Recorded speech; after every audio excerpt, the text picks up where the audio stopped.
శ్రీ మహాగణాధిపతయ నమః. మనం చాలాసార్లు ఏమనుకుంటామంటే, గతంలో ఈ పొరపాటు చేసాం, మళ్ళా అవకాశం వస్తే ఈ పొరపాటు చేయకుండా ఉందాం అని ఒకసారి అనుకుంటాం. అలాగే మనం గతంలో ఈ తప్పు చేశాము, ఈసారి కనుక అవకాశం వస్తే ఈ తప్పు చేయకుండా ఈ సరైన నిర్ణయం తీసుకుని మన జీవితాన్ని బ్రహ్మాండంగా ముందుకు తీసుకెళ్ళగలుగుతామని ఆశపడుతూ ఉంటాం. ఇట్లా ఏదైనా సరే గతంలో చేసినటువంటి తప్పులు కానీ, మన వల్ల జరిగిన ఇబ్బందులు కానీ, మనకు తెలియకుండా జరిగినవి కానీ, తెలిసి జరిగినవి కానీ ఏవైనా సరే ఒక ఇబ్బందికరమైన పరిస్థితులు, దాని ఫలితాలు చేసినప్పుడు తెలియవు గాని, చేసిన తర్వాత మనకి చాలా బలంగా దెబ్బ కొడుతూ కనపడుతూ ఉంటాయి.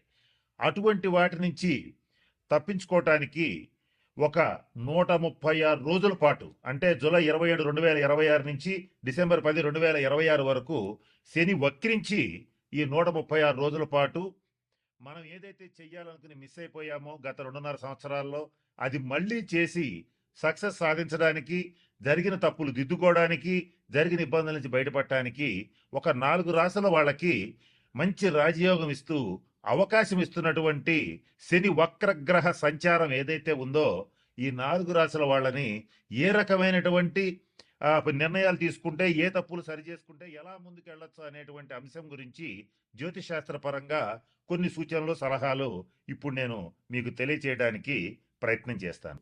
ఇక రెండవది మకర రాశి వాళ్ళు. ఈ రాశికి కూడా శనే అధిపతి. వీళ్ళకి ఏంటంటే, ఈ శని వక్ర ప్రభావం వల్ల ఫైనాన్షియల్గా ఏమనిపిస్తుందంటే, ఓకే ఇక్కడ డబ్బులు పెడితే బాగా వస్తాయి, లేదా ఈ వ్యాపారంలో పెడితే బాగా వస్తాయి, లేదా ఈ బిట్ కాయిన్లో పెడితే బాగా వస్తాయి, ఇట్లా ఒక ఆశ కలుగుతుంది. పొరపాటును కూడా ఆ పనులు చేయవద్దు.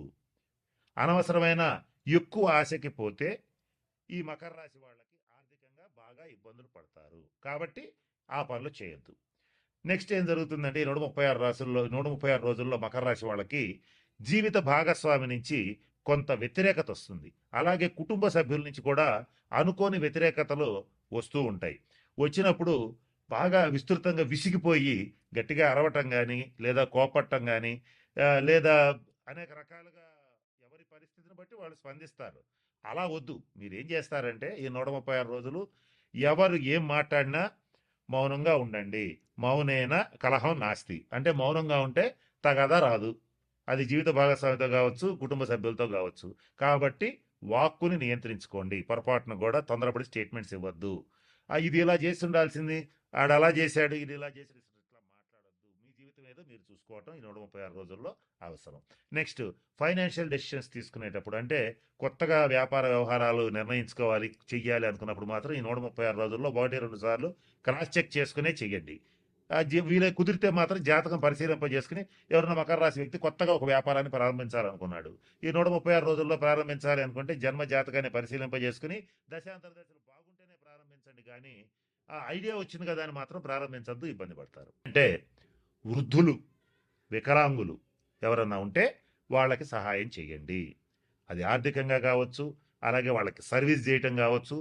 వికలాంగులు ముఖ్యంగా ఎవరైనా కుంటి వాళ్ళు ఎవరైనా ఉంటే వాళ్ళకి ట్రైసైకిల్స్, అంటే 3 చక్రాల బండ్లు ఇవ్వటం కానీ, లేదా వాళ్ళ ఆసుపత్రి ఖర్చులకు డబ్బులు ఇవ్వటం కానీ. రోగుల్లో కూడా మామూలు రోగులు కాదు, దీర్ఘ రోగులు. కొన్ని దీర్ఘ రోగులకి, తరుణ రోగులకి తేడా ఏంటంటే, తరుణ వ్యాధులు అంటే అప్పుడు వచ్చి అప్పుడే వారం 10 రోజుల్లో తగ్గిపోతాయి. దీర్ఘ రోగులు అంటే నెలలో, సంవత్సరాల తరబడి వాళ్ళు రోగిష్టి వాళ్ళనే ఉంటారు. వాళ్ళకి సేవ చేయండి. ఇంకా కుదిరితే ఈ 6 రాసుల వాళ్ళు ఎవరైనా రక్తదానం చేసే అలవాటు ఉంటే చెయ్యండి, అది మీకు మంచిది. ఇక ఇంకా ఎవరైనా సరే ఈ 6 రాసుల్లో శనీశ్వరుడికి సంబంధించి మంచి ఫలితాలు పొందాలంటే, ప్రభుత్వ ఆసుపత్రులకు వెళ్ళి అక్కడ ఉన్నటువంటి రోగులకి కావాల్సిన మెడిసిన్స్ ఇప్పించడం కానీ, ఏదైనా పళ్ళు ఇవ్వటం కానీ అవకాశం ఉంటే చేయండి. ముఖ్యంగా వృద్ధాశ్రమాలు, అనాథాశ్రమాలు కాదు, వృద్ధాశ్రమాలు ఎవరికైతే ఉంటాయో అక్కడికి వెళ్ళి వృద్ధులకి సేవ చేయండి. వాళ్ళకి కావాల్సిన వైద్య సదుపాయం కల్పించండి, వాళ్ళకి కావాల్సిన సేవలు చేయండి. శని గ్రహం అనేటువంటి వృద్ధుల్ని సూచిస్తుంది, నల్లటి వాళ్ళని సూచిస్తుంది, కుంటి వాళ్ళని సూచిస్తుంది. అలాగే నలుపుకి సంబంధించినటువంటి విషయాలు, నూనెలకు సంబంధించిన విషయాలు, పత్తికి సంబంధించిన విషయాలు సూచిస్తుంది. ఈ 6 రాసుల్లో ఇటువంటి వాటికి సంబంధించి వృత్తి వ్యాపారాలు చేసేటువంటి వాళ్ళు చాలా జాగ్రత్తగా ఉండాలి. వీళ్ళకి తగిన నిర్ణయాలు తీసుకోవాలి, తగిన శాంతి పరిహార క్రియలు పాటించాలి. ఇలా చేస్తే ఖచ్చితంగా మంచి ఫలితాలు ఉంటాయి. ఇంకొక ముఖ్యమైన విషయం, శని ఎప్పుడు కూడా క్రమశిక్షణను కోరుకుంటాడు, ఆనెస్టీ, నీతి నిజాయితీలను కోరుకుంటాడు. ఈ 6 రాసుల్లో ఎవరైతే నీతిగా నిజాయితీగా ఉంటారో, క్రమశిక్షణతో ఉంటారో, పరద్రవ్యాన్ని ఆశించరో, అంటే ఎదుటివాడి ఇల్లు కొంప కొల్లగొట్టి కాజేయాలనుకోరో, వాళ్ళకి మాత్రం మంచి ఫలితాలు ఉంటాయి. ఏదైతే నేను చెప్పినట్టుగా ఎవరో ఒకళ్ళ ఆస్తి కలుపుకుందాం, ఏదో ఒక రకంగా వాడి ఆస్తి వాడిని బెదరగొట్టో, భయపెట్టో లేదా ప్రలోభాలకు గురి చేస్తో లాక్కుందాం అనేటువంటి వాళ్ళు గానీ, తీవ్రంగా మద్యపానం చేసేటువంటి వాళ్ళు గానీ, అలాగే నిషేధిత ప్రదేశాలు అంటే జూద గృహాలు, వ్యభిచార గృహాలు ఇటువంటి వాటి దగ్గరికి వెళ్ళేటువంటి వాళ్ళు గానీ, వాళ్ళని మాత్రం ఈ 136 రోజులు కర్మకారకుడైనటువంటి శనీశ్వరుడు ఖచ్చితంగా ఇబ్బందులు పెడతాడు. కాబట్టి వాటి జోలికి ఖచ్చితంగా పోవద్దు. ఈ 136 రోజులు అసలు పోవద్దు. కనుక నేను చెప్పినటువంటి విషయాలు గమనంలో పెట్టుకోండి. జాగ్రత్తలు పాటించండి. మన ఛానల్లోనే ఇంకా పరిహారాలు ఇస్తాను మీకు. షార్ట్స్ రూపంలో కూడా ఇస్తాను. వాటిని పాటించి ఈ 136 రోజులు మీకు అత్యంత అనుకూలంగా మార్చుకోవచ్చు. నేను చెప్తూ వీడియో మొదట్లో మాట చెప్పాను. వక్రీ బలి అన్నాను. వక్రించిన గ్రహం మరింత బలంగా పనిచేస్తుంది. ఆ బలంగా పనిచేసేటప్పుడు దాన్ని పాజిటివ్‌గా, నెగెటివ్‌గా మార్చుకోవటం మీ చేతుల్లో ఉంటుంది. కాబట్టి నేను చెప్పిన అన్ని సూచనలు పాటించి అందరూ 12 రాసుల వాళ్ళు శనీశ్వరుడు యొక్క శుభ ఫలితాలు పొందాలని మనస్ఫూర్తిగా ఆశిస్తూ ఆ పరమేశ్వరుడిని ప్రార్థిస్తూ సెలవు తీసుకుంటున్నాను. స్వస్తి.